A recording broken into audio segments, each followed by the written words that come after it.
हाय वांगशान family, welcome back guys. इस ज़िंदगी में हर चीज़ करना, कभी भी रिलेटिव और रिलेशनशिप इन दोनों के झंझट में मत पड़ना। इस जिंदगी में यूँ कहा जाए, अपनी इस हैप्पी जिंदगी में कभी भी किसी को इतना हक मत देना कि वो आपको बहुत बुरी तरीके से हर्ट कर सके।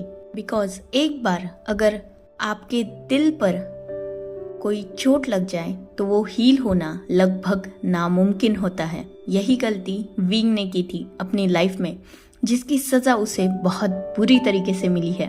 Back to the story. वांगजी 10 बजने का इंतजार कर रहा था।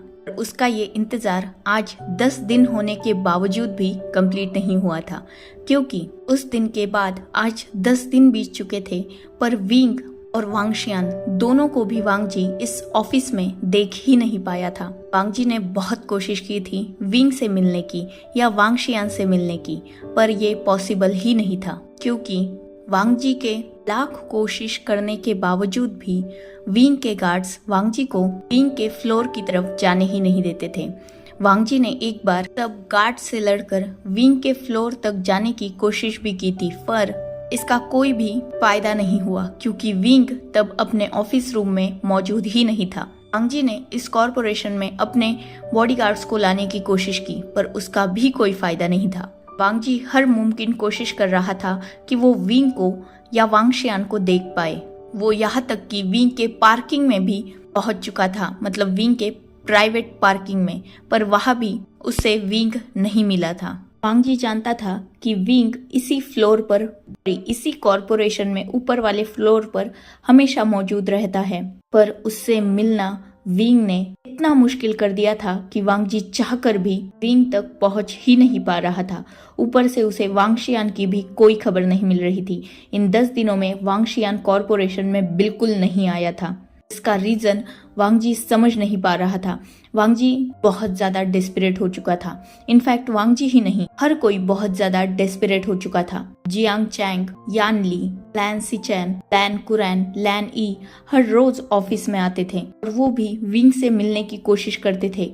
खासकर वो सब वांगशियान से मिलने की कोशिश करते थे, पर इन दिनों में वांगशियान का कोई भी खबर नहीं मिला था। अचानक जैसे विंग और वांगशियान सबके लिए डिसअपियर हो चुके थे, जैसे वो इस धरती पर एग्जिस्ट ही नहीं करते। इन सब का सबसे ज्यादा असर खुद वांगजी पर हो रहा था, क्योंकि वांगजी विंग को फिर से परस्यू करना चाहता था, उसे फिर से हासिल करना चाहता था। पर क्या ये अब मुमकिन था? जवाब था नहीं, क्योंकि विंग ने हर मुमकिन और नामुमकिन कोशिश कर रखी थी कि वो वांगजी को अपने पास आने ही ना दे। कहीं ना कहीं ऐसा नहीं था कि विंग ये बातें जानता नहीं था। ऑब्वियसली पूरे ऑफिस में सीसीटीवी कैमरास थे, विंग के लोग थे, उसके बॉडीगार्ड्स थे, हर कोई विंग तक हर पल की खबर पहुंचाता था। और विंग इन सब चीजों को जानकर बहुत खुश भी था। एक जमाने में वो भी तो इतना ही ज्यादा तड़पा था ना अपने बच्चे के लिए। फर्क सिर्फ इतना था कि तब विंग अपने बच्चे को बचाना चाहता था और आज वांगजी अपने बच्चे से मिलना चाहता है। दोनों की सिचुएशंस भले ही अलग अलग है, पर इमोशन एक है, अपने बच्चे को हासिल करने का या अपने बच्चे को देखने का, मिलने का। विंग इन सब की डेस्परेशन देखता था और उसके चेहरे पर हमेशा ही स्माइल रहती थी, क्योंकि उसने अपने जिंदगी में बहुत कुछ सहा था। इसीलिए सब लोगों को पेन में देखकर उसे कहीं ना कहीं रिलीफ मिलती थी। हाँ, ये थोड़ा क्रूअल लग सकता था, पर इन लोगों ने जो किया था उससे ज्यादा तो क्रूअल नहीं हो सकता। ही दूसरी तरफ मैडम यू जैसी लेडी का शांत बैठना थोड़ा मुश्किल था, और इसी डेस्परेशन में मैडम यू ने जियांग कॉरपोरेशन को बहुत बड़े ट्रबल में ऑलरेडी डाल दिया था। मैडम यू विंग से बदला लेना चाहती थी, इसीलिए उन्होंने प्रोजेक्ट में कुछ हेरफेर कर दी थी, जिससे जियांग कॉरपोरेशन के कुछ शेयर्स उनके तरफ आ सके। कुछ लोगों को उन्होंने मैनिपुलेट करने की कोशिश की थी, पर विंग ऑलरेडी इन सब चालों से बहुत अच्छी तरीके से वाकिफ था। इसीलिए उसने जियांग कॉरपोरेशन को बहुत बुरी सजा दी थी। जियांग कॉरपोरेशन के शेयर्स हर रोज लगातार नीचे गिर रहे थे और जियांग कॉरपोरेशन इस बार बहुत बुरी क्राइसिस से जूझ रही थी। जियांग चैंग भी विंग से मिलना चाहता था, उसे अपने कॉरपोरेशन के बारे में भी बात करनी थी, पर विंग उससे मिलने से भी मना कर चुका था। ऐसे ही 10 दिन बीत चुके थे। आज विंग की इन सब के साथ एक मीटिंग थी, जिसमें विंग को सबके सामने आना ही था, क्योंकि ये मीटिंग थोड़ी इम्पोर्टेंट थी। सब आज बहुत ज्यादा डेस्परेट थे विंग से मिलने के लिए। सबको लगा था कि विंग इस मीटिंग को अटेंड जरूर करेगा, पर विंग इस मीटिंग में पहुंचा ही नहीं। आज वांगजी को बहुत ज्यादा गुस्सा आ रहा था विंग पर, क्योंकि विंग उन लोगों को फेस ना करने की वजह से अपने काम को भी इग्नोर कर रहा था। ऐसा बाकी सबको और वांगजी को भी लग रहा था, पर सच्चाई इससे बिल्कुल ऑपोजिट थी। वही दूसरी तरफ विंग अपने घर पे था, क्योंकि वांगशियान की तबीयत ठीक नहीं थी, से बहुत ज्यादा फीवर हो चुका था और वांगशियान के सामने तो विंग को पूरी दुनिया भी कुछ नहीं लगती। इसीलिए आज विंग कॉरपोरेशन में गया ही नहीं। ऐसे ही 4 दिन बीत चुके थे। हर रोज वो मीटिंग डिले हो रही थी और नेक्स्ट वर्क भी पेंडिंग पड़ा हुआ था, पर फिर भी विंग कॉरपोरेशन आने का नाम ही नहीं ले रहा था। कहीं ना कहीं दूसरी तरफ विंग भी ये सारी बातें जानता था। विंग जानता था कि जब तक ये मीटिंग कंफर्म नहीं होती तब तक उसका पूरा काम पेंडिंग रहा हुआ है, आगे की कोई भी प्रोसेस नहीं हो रही। पर वो भी कुछ नहीं कर सकता था, क्योंकि उसका बच्चा बहुत ज्यादा बीमार था। हर रोज करोड़ों का नुकसान हो रहा था, पर उस नुकसान से विंग को कोई फर्क नहीं पड़ रहा था, क्योंकि उससे कहीं ज्यादा इम्पोर्टेंट उसका बच्चा था। ऐसे कितने तो भी लॉसेस विंग बेयर कर सकता है, पर अपने बच्चे को खोना वो नहीं सह सकता। इसीलिए विंग घर पे ही रहकर अपने बच्चे का ख्याल रख रहा था। करीबन 4 दिन बाद आज वांगशियान का फीवर थोड़ा कम था, उसकी हालत भी थोड़ी सही थी। इसीलिए विंग ने डिसाइड किया कि वो आज कॉरपोरेशन जाएगा और सिर्फ यही मीटिंग करके वापस घर पे चला आएगा। यही सोच के वांगशियान को विंग ने फीडिंग करवाई और उसे उसकी मेडिसिन दे दी। वांगशियान ने भी विंग के हाथों से खाना खाकर मेडिसिन ले ली और बाद में विंग ने उसे पीसफुली सुला दिया। जैसे ही वांगशियान सोया, विंग तुरंत ही अपने कॉरपोरेशन की तरफ निकल गया। अब विंग अपने फेस पर मास्क बिल्कुल भी नहीं पहनता था। विंग सीधा कॉरपोरेशन में आया और जैसे ही आज विंग इस कॉरपोरेशन में आया था, सबको ये बात पता चल चुकी थी, क्योंकि कॉरपोरेशन में जब ऑब्वियसली ओनर एंटर करता है तो हलचल तो स्टार्ट हो ही जाती है। ऊपर से इन सब को भी इन्फॉर्म कर दिया गया था कि मीटिंग तुरंत ही स्टार्ट हो जाएगी। इसीलिए हर किसी को कॉन्फ्रेंस रूम में बुलाया गया था। सब वहां पहुंच भी चुके थे। वहां विंग भी खुद एंटर हो चुका था। हर किसी का ध्यान विंग की तरफ था। वही विंग, उसके चेहरे पर हमेशा की तरह कोई भी एक्सप्रेशन नहीं था। एक्सप्रेशन लेस फेस और कोल्ड ऑरा। सच में ये विंग पहले के विंग से बहुत ज्यादा अलग है। विंग ने जैसे ही उस कॉन्फ्रेंस हॉल में एंटर किया था, हर किसी का ध्यान विंग पर चला गया था। वही विंग भी जानता था कि इन सब लोगों के दिल में बहुत सारे सवाल जवाब चल रहे होंगे, पर विंग को किसी से भी कोई भी लेना देना नहीं था। विंग ने अपनी तरफ से हर चीज क्लियर कर दी थी। अब उसे इन सब चीजों पर कोई भी बात नहीं करनी थी। इसीलिए विंग आकर सीधा अपने सीईओ वाली चेयर पर बैठ गया। उसने बिना किसी की तरफ देखे जस्ट मीटिंग को स्टार्ट करने का इशारा कर दिया। अब किसी के पास भी इतने भी सवाल हो, पर सामने जब सीईओ बैठा है तो कोई भी कुछ भी नहीं कर सकता। खासकर वर्क प्लेस पर प्राइवेट मैटर या यूं कहा जाए पर्सनल मैटर डिस्कस तो नहीं कर सकता। इसीलिए मीटिंग स्टार्ट हो चुकी थी। हर कोई अपने अपने एंड से प्रॉब्लम्स और उन प्रॉब्लम्स के सॉल्यूशन बता रहा था। विंग हर किसी को ध्यान से सुन रहा था और अपने एंड से भी कुछ चीजें ऐड कर रहा था। ऐसे ही 1 घंटा बीत चुका था। अचानक कॉन्फ्रेंस हॉल में मोबाइल के रिंगटोन से हर किसी का ध्यान डाइवर्ट हो जाता है। ये मोबाइल रिंगटोन किसी और की नहीं, विंग की थी।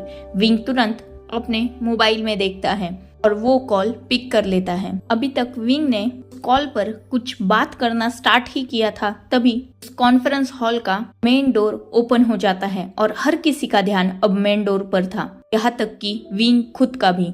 विंग ने जैसे ही डोर की तरफ देखा, वो तुरंत अपनी चेयर से उठ गया और भागते हुए डोर की तरफ गया। डोर पर एक बॉडीगार्ड खड़ा था, जिसके हाथ में वांगशियान था और वांगशियान कंटिन्यूडली रो रहा था। जैसे ही विंग ने वांगशियान को रोते हुए देखा, उसे बहुत तेज दर्द हुआ। उसने वांगशियान को अपने बाहों में ले लिया। तब तक वांगजी खुद भी भागता हुआ वांगशियान के पास आ चुका था और बाकी सब भी। वांगशियान का ध्यान किसी पर भी नहीं था। उसकी आंखें आधी खुली और आधी बंद थी, मतलब वो अभी अभी शायद सोकर उठा था। उसकी आंखों से कंटिन्यूडली आंसू बह रहे थे और आंखें बहुत ज्यादा लाल भी हो चुकी थी। वांगशियान बेबी बेबी कहकर रो रहा था। विंग ने वांगशियान को तुरंत ही अपने बाहों में ले लिया और वो उसे टैप टैप करने लगा और उसे सिक्योर्ड फील करवाने की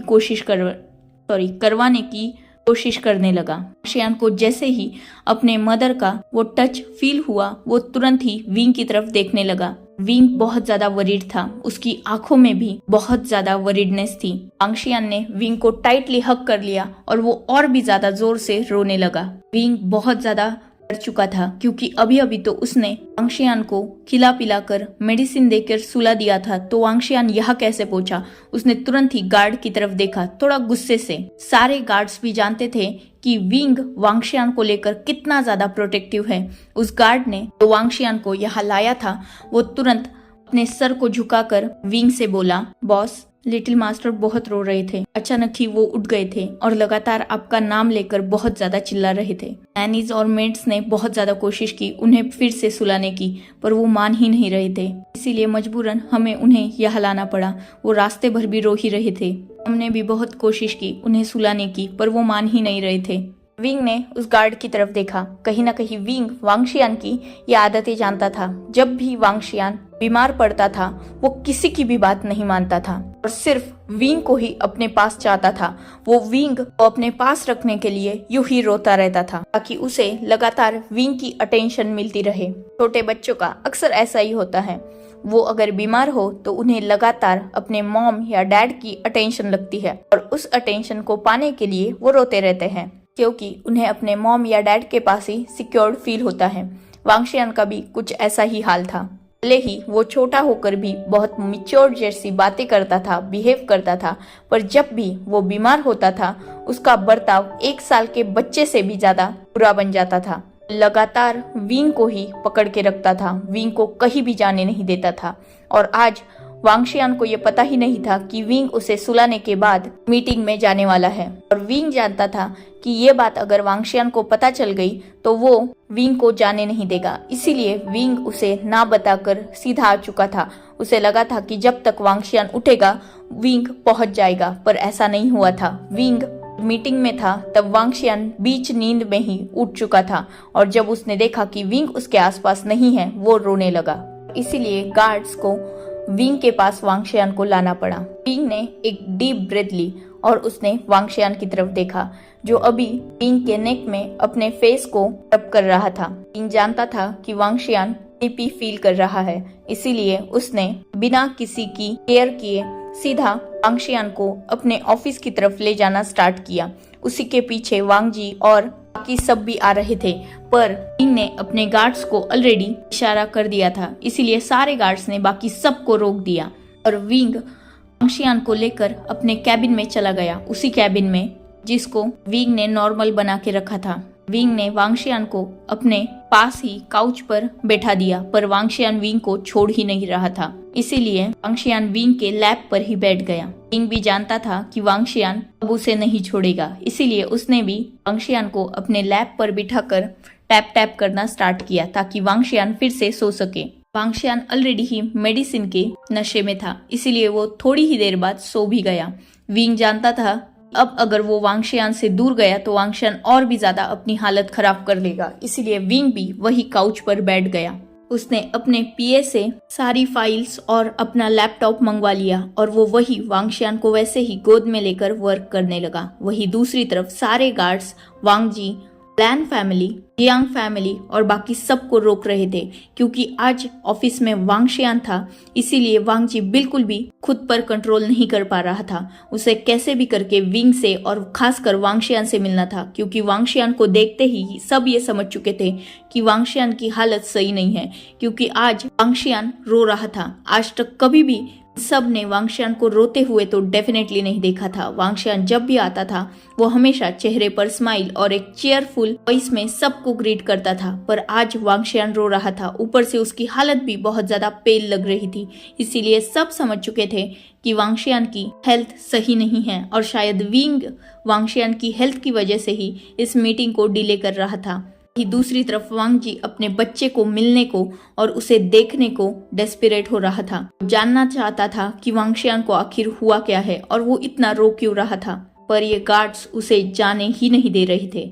वांग जी अब बहुत ज्यादा गुस्सा हो चुका था, इसीलिए अब वो उन सारे गार्ड्स से फाइट करने लगा, जिसमें लैन सिचैन, यहाँ तक कि खुद लैन कुरैन भी उसका साथ दे रहे थे। विंग कहीं ना कहीं बाहर की सारी सिचुएशन जानता था, पर अभी वांगशियान को छोड़ के जाना उसे सही नहीं लग रहा था, इसीलिए उसने इस मैटर को गार्ड्स पर ही छोड़ दिया।